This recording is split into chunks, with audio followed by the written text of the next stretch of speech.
Hello friends, ഇന്ന് നമുക്ക് tasty ആയൊരു മത്തിക്കറി ഉണ്ടാക്കാം. അപ്പോൾ റെസിപ്പി നോക്കാം. ആദ്യം നല്ലൊരു മൺചട്ടി ആണെങ്കിൽ കുറച്ചുകൂടി ടേസ്റ്റ് കൂടും. മൺചട്ടി അടുപ്പിൽ വെക്കുക. അതിൽ കുറച്ച് ഓയിൽ ഒഴിച്ചു കൊടുക്കുക. ഓയിൽ നന്നായി ചൂടായി വരുമ്പോൾ അതിലേക്ക് ഉലുവ ഇട്ട് കൊടുക്കുക. എൻ്റെ ഓയിൽ ചൂടായിട്ടില്ല, ഉലുവയൊക്കെ അതുപോലെ അവിടെ കിടക്കുന്നുണ്ട്. നന്നായി ചൂടായിട്ട് ഇട്ട് കൊടുക്കുക.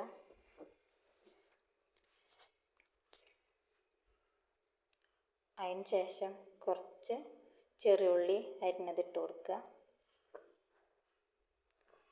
അത് നന്നായി മൂത്ത് വരുമ്പോൾ കുറച്ച് കറിവേപ്പില ഇട്ട് കൊടുക്കുക.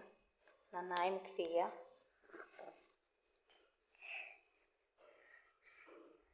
അതിന് ശേഷം ഒരു സവാള അരിഞ്ഞത് ഇട്ട് കൊടുക്കുക. ഞാൻ ഒരു മീഡിയം സൈസ് സവാളയാണ് എടുത്തിരിക്കുന്നത്. സവാള ഇട്ട് കൊടുക്കുക. നന്നായി വഴറ്റി കൊടുക്കുക. പെട്ടെന്ന് വഴണ്ട് കിട്ടാൻ വേണ്ടിയിട്ട് നമുക്ക് കുറച്ച് ഉപ്പിട്ട് കൊടുക്കാം.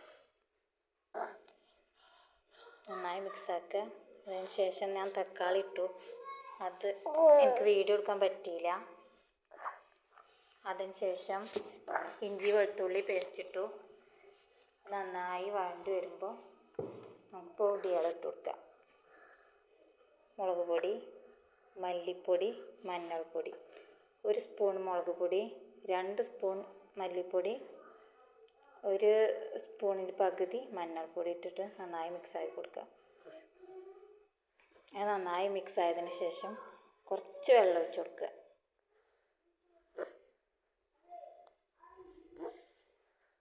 ഇനി അത് 2 തള തിളക്കുമ്പോൾ നമുക്ക് കുറച്ച് ഒരു നെല്ലിക്ക വലുപ്പത്തിലുള്ള പുളിയെടുത്ത് പിഴിഞ്ഞ് അതിൻ്റെ വെള്ളം ഒഴിച്ച് കൊടുക്കുക. നന്നായി മിക്സ് ആക്കി കൊടുക്കുക. ഇനി അവിടെ കിടന്ന് തിളക്കട്ടെ. ഉപ്പ് ആവശ്യമാണെങ്കിൽ കുറച്ചുകൂടി ഉപ്പിട്ട് കൊടുക്കുക. മീൻ ഇടുന്നത് എനിക്ക് വീഡിയോ എടുക്കാൻ പറ്റിയില്ല, സോറി ഗൈസ്. ഇതാ നമ്മുടെ മീൻകറി റെഡിയായി വരുന്നുണ്ട്. നല്ല സ്മെല്ല് വരും ഈ ടൈമിൽ. ആ ടൈമിൽ കുറച്ച് കറിവേപ്പില മേലെ തൂവി കൊടുക്കുക. അതിനുശേഷം ഒന്നുകൂടി അടച്ചു വെച്ച് വേവിച്ച നമ്മുടെ ടേസ്റ്റി ആയിട്ടുള്ള മത്തിക്കറി ഇവിടെ റെഡി ആയിട്ടുണ്ട്. ഇനി നമുക്ക് ഫുഡ് കഴിക്കാം. ഈ മത്തിക്കറി ഉണ്ടെങ്കിൽ സൈഡായിട്ടൊന്നും വേണ്ട, ഇത് മാത്രം മതി. ഒരു പാത്രം ചോറ് പോണ വഴി അറിയില്ല.